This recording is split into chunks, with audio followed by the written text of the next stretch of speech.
There's a certain logical fallacy which lately I've been noticing more and more, which no one else seems to be mentioning. I have no doubt the professional philosopher or logician has a better name for it, but for this video I'm going to call it the disparity between statement and suggestion. Consider for a moment an advertisement I saw a few years ago. It had a photograph of a very lean, hard-bodied woman drawing a measuring tape around her waist. The caption below the photo read, "Detoxify your body." What is suggested here? One suggestion is that if you are any less hard-bodied, there is something wrong with you. Another is that if you have any body fat at all, it is due, at least in part, to body toxicity. The third suggestion I glean here is that the product being advertised will remove these toxins and help you to be as lean as she is. But all it's actually saying is detoxify your body. If it actually has all these effects, then why not just say so? Another good example is a car commercial I saw some time ago. Again, I don't remember exactly when, or what car it was for, but I recall one really nice shot with the car driving very fast toward the camera, with 4 or 5 jets airborne behind it, also flying toward the camera. Now, I'm paraphrasing here, but toward the end of the commercial the announcer said something to the effect of, "When you hire aerospace engineers, they don't design just another car." I agree. A car designed by a team of aerospace engineers will no doubt be quite different from one designed by a team of automotive engineers. This is not something very far-fetched, not something difficult to believe, but does such actually describe the car in the commercial?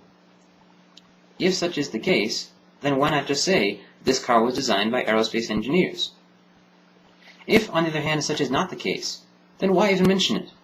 Why bring up aerospace engineers at all? The only reason I can conceive of is that the car was not actually designed by people who specialize in aircraft and spacecraft, but the marketers wanted the general public to believe it anyway. Of course, sometimes, emphasis on the sometimes, one can be taken to court for false statements in advertising, but not for false suggestions. This, of course, raises the question, why would they want the public to believe this? Well, unfortunately, the general public tends not to give this sort of thing much thought, tends not to have this area of reasoning very explored, and so tends to be very receptive to other suggestions within this commercial. For one, this commercial suggested that the car in question was designed by aerospace engineers. For another, this commercial made the insinuation that aerospace engineers are intrinsically more intelligent than automotive engineers. Thus, this commercial was planned to lead the public to the perception that this car is likely superior on that basis. If you cogitate about it, though, it's not long before other absurdities become apparent.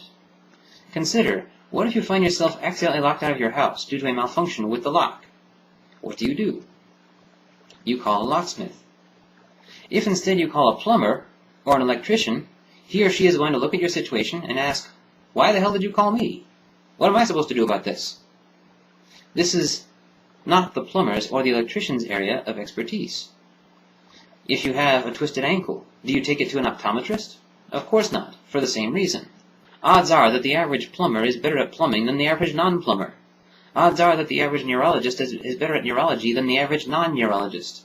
Why, then, are we more receptive to the notion that the aerospace engineer is better at automotive engineering than the automotive engineer is?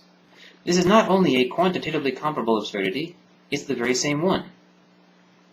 So the next time you see a pitch of some kind which seems to promise incredible results, bear this in mind. Ask yourself, is the promise embodied in what is actually said, or merely in what is suggested? If it's the latter case, then ask yourself why. In each case, ask yourself if the promise is really all it seems at first glance. Oh, and one more thing. The examples I cited here were each in commerce, but this is also found in politics. The logical fallacy abounds anywhere one party is in a position to benefit from the manipulation of another. Does anyone else know of examples of this phenomenon?